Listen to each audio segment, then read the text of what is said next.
تعالوا نشوف كفتة الحاتي والسر من اسرارها ان هي تطلع فيها طراوة ملهاش حل. تابعوا الفيديو عشان تعرفوا السر.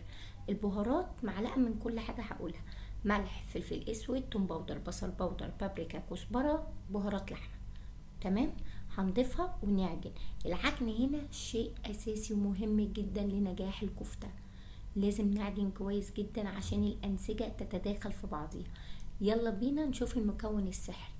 معلقتين من الزبادي، بس معلقتين كبار، وهنرجع ندعك تاني كده او نعجن تاني مع بعض عشان تختلط كل الانسجه مع بعضها. هنجيب الكبه ونحط توم، بصلايه، قطعه من الفلفل الحلو، وشويه من الكزبره، ولو في بقدونس حطي. هنضربهم مع بعض ونضيفهم على اللحمه المفرومه ونرجع نعجن تاني.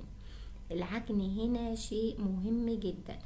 بعد بقى ما عجنا هنجيب مسن ونشكل عليه الكفته ونخلص الكميه بتاعتنا بالشكل ده.